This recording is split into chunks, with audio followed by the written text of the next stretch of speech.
What is up, my dashing dudes? I am the Hans TV, and today we find out what happens whenever you have to live your everyday life with an entitled person. It's r/entitled parents.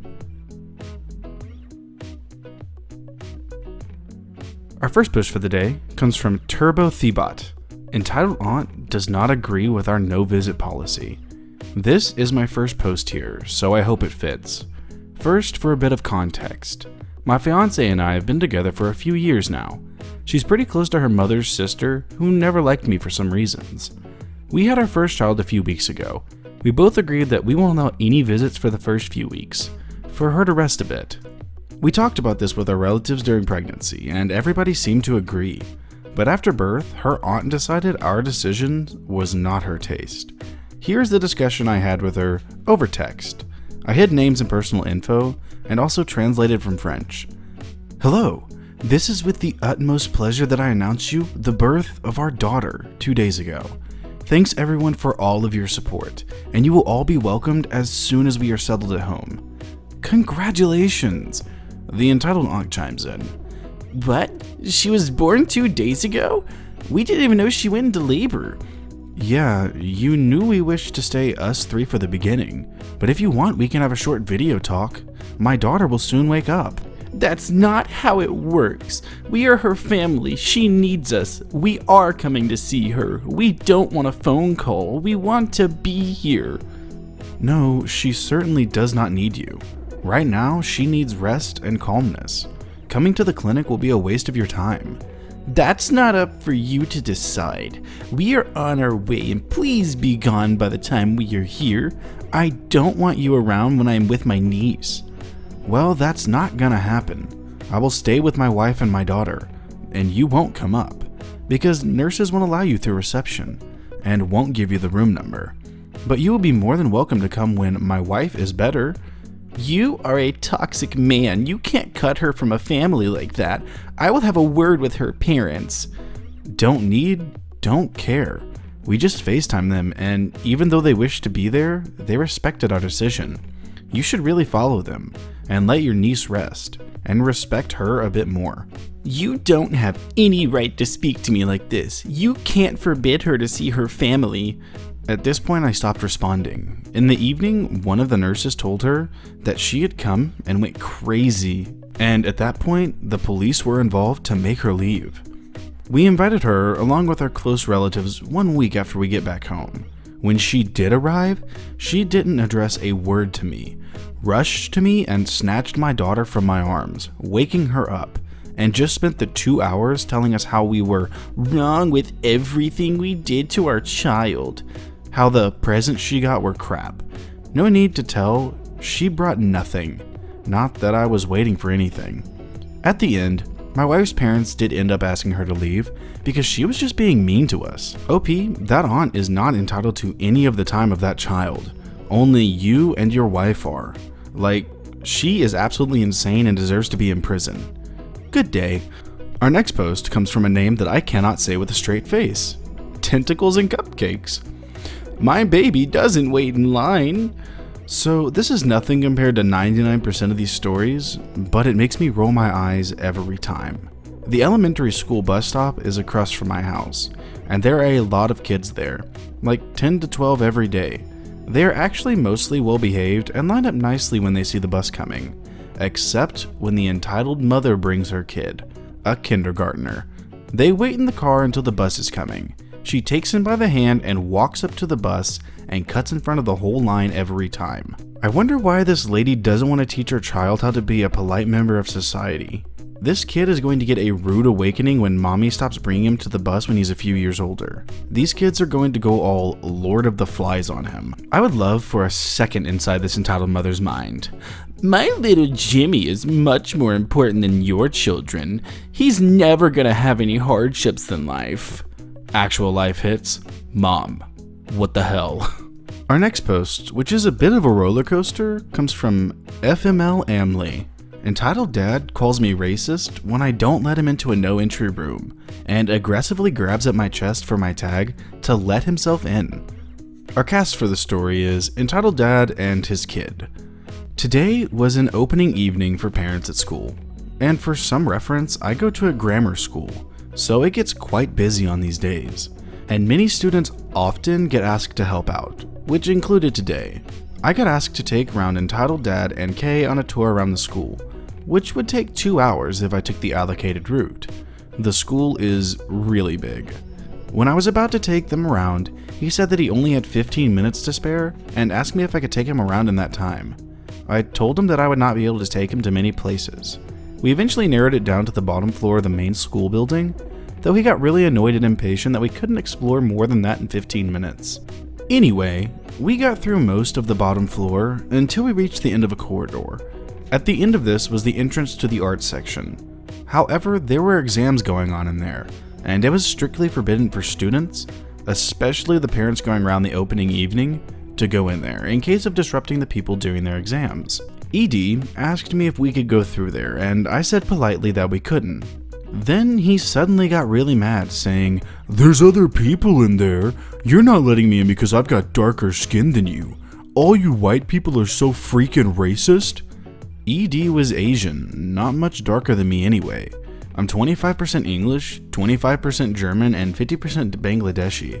So I had a slight tan complexion, but it would be easy to mistake me for being of white ethnicity.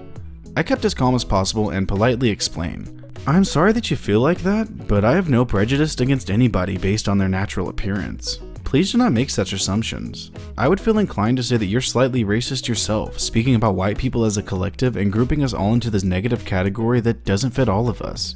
And please do not scream profanities at me either. If I went into the art block, I would get a detention. There's cameras covering every inch of this building, and it clearly says no entry to students or visitors on the door. And newsflash, I'm a student and you're a visitor." His face creases up in rage and he replies with, "Excuse me? Do not speak to me with such disrespect. I am older than you, which means you must listen to me. There are so many people in there. I want to see the world famous paintings and artwork that is up there. And my daughter loves art. Why can't you make an exception? You're a freaking Riri. Who even raised you? You're so impolite and can't even let parents in on opening day? What sort of BS is this?" Before I could say anything, he swiftly grabbed for my lanyard at my chest, the thing you use to tag doors, which unlocks them, and unlocked the door. I don't think it was intention to touch me in the manner that he did, but I'm extremely well developed for 14 and it hurt really bad. I also have a really long history of really bad things, and this triggered my trauma. I kinda just fell to the floor and started crying uncontrollably, because the old memories came back. ED heard me sobbing and turned around, looking at me funny. The teachers got alerted when the art door opened, because the bell rings, and came over. It probably looked like he punched me to the floor the way I was sat. My favorite teacher took me into the classroom and asked what was up, and I told her. I'm not extremely sure what happened at ED. I'm guessing he probably just got kicked out of the school grounds or something. Update. The school contacted my parents and asked me if I wanted to take any legal action. We're already tied up in this other legal business with some dodgy person living in my dad's rental house for free, and couldn't be bothered to press charges, so we didn't. Damn, OP, I'm really sorry to hear that, especially with your past. That must have been completely traumatizing for you. I hope you get better, and I hope that you're seeking out the help that you need. And I hope you don't think that everybody is like that. Hope you have a good rest of your year. This next post comes from Grodden2. He poisoned my child. I found out about this sub on YouTube, so I thought I'd share an anecdote from the year 2000, which still gets many laughs at gatherings. We were taking a vacation in the UK when we come across a restaurant/pub with a penchant for hot spicy food. On a side table, they had a collection of hot sauces you could order or just add to your food. While we were sitting, eating, and chatting, a kid of about 10 to 12 with a strong American accent approaches the sauce table and asks the server to try one of the sauces. Something with a scary, ungodly name. I think he was attracted by the name and the totally metal artwork. The server says that the sauce is extremely strong, and that he wouldn't want him to get hurt. The kid starts insisting.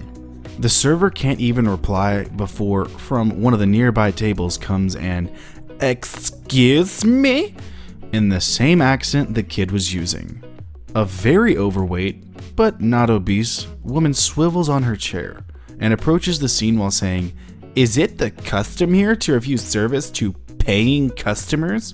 Her exact words. The guy says that he's sorry, he was only concerned for the kid. And the mother says that he doesn't need to concern himself with other people's children, and her son likes spicy food anyway.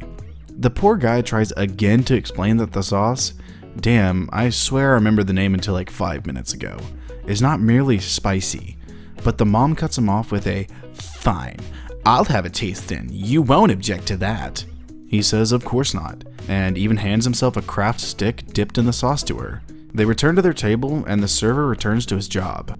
Hardly 10 seconds go by, and the kid lets out a prolonged wail, starts coughing and crying, and generally acting like a kid in severe pain. Yes, the mother had handed him the stick from hell without even tasting it. But that's not the best part. She then starts to scream bloody murder, calling for the manager, security, the police, and maybe the UN, and a couple of saints to join in. She makes such a fuss that, after most servers and the manager get there, 2 policemen who were just passing by arrived. In the chaos, she is accusing the server of maliciously giving her son this stupidly hot sauce because he didn't like him, and that he told them that he hated them because they were Americans. The guy was panicked and was getting too apologetic to actually defend himself, but the manager was quicker on his wits and managed to get the server, the mother, and the policeman to follow him to the office, because as it turns out, there were security cameras. Oh lord, the Kryptonite of Karens. Now, we were done eating, but we wouldn't have missed that conclusion, even if they had paid for our meal. So we waited a bit. Something like 10 to 15 minutes go by. The kid had seemed to calm down eventually, presumably lesson learned. Suddenly, there's a commotion from the back, and the mother is carried out and away by the policeman, while she's in a full tantrum, kicking and screaming, and demanding to call her embassy and whatnot.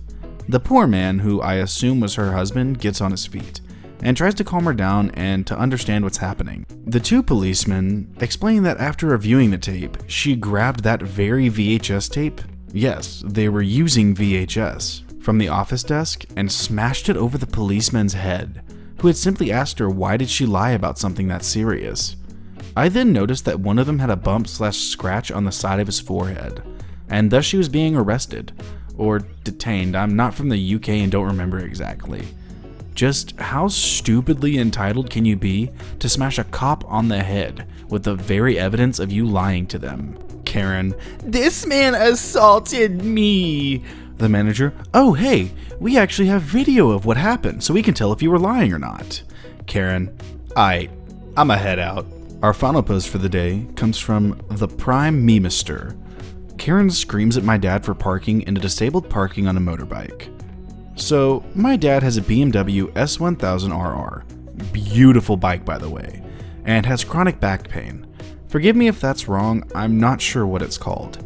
After a crash when he raced in small local races and broke his back.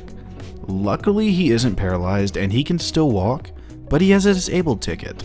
I'll call the ticket and parking Jerry, cause that's what we call them in Australia for some reason, and only uses it when there's no other parking or when his back is really bad. Anyway, on to the story. So one day, my dad rode his bike to a cafe for a coffee, as you do after having an x-ray, and his back was really sore that day. So he parked in the Jerry Park, and some Karen saw my dad getting off his bike and stormed over and cued the witchiness. "Excuse me." My dad didn't hear the first time because he's getting his helmet off. "Excuse me?" Sorry about that, I couldn't hear over the rustling of my helmet. Is something wrong?" "Yes, you were in a disabled parking spot when you were obviously not disabled." "Oh, sorry, I am able to walk, but I am still disabled. I broke my back in a bike accident." "Then why aren't you in a wheelchair? You shouldn't be riding a bike." "Sorry, but I'm still able to ride a bike. And you can still ride a motorbike if you're in a wheelchair. People build custom motorbikes for wheelchair users." "No, I demand proof that you broke your back." So he gets this a lot. Not this witchy though. But usually when he shows people his scars from his many surgeries, they understand. But not this one. "See, I have scars and a Jerry ticket. I'm allowed to park here, so stop witching." She did have her kids with her, which I forgot to say.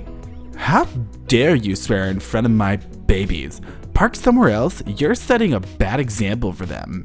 This is where I step in, after running to the x-ray place down the road to pick them up for him. Hey Karen, what's your problem?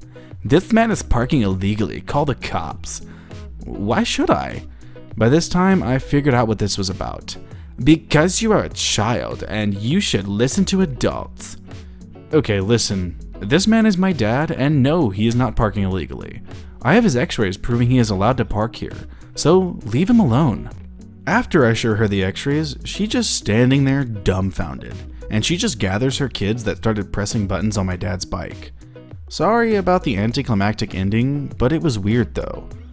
Edit, sorry that I didn't specify why we didn't have the x-rays before Dad had an x-ray beforehand, and they said they would be available for pickup in an hour or so since it was a busy day there. So Dad rode down to a nearby cafe and told me where he was going and to pick them up when they were available for pickup. The x-rays were for a checkup. Karen, show me proof that you broke your back. Yeah, I have a disabled sticker. That's not proof enough. Well, alright my dashing dudes. That is going to do it for today's episode of r/EntitledParents. I hope you liked the stories, and if you did, I'll link them down in the description as always. And if you liked the video, subscribe, share, drop a like, and a comment down below what you'd like to see me read next. A humongous thank you to all 169 of my subscribers. I can't explain to y'all how happy it makes me feel to know that y'all are tuning into my videos and loving what I'm doing. But with that being said, I will see you in the next video.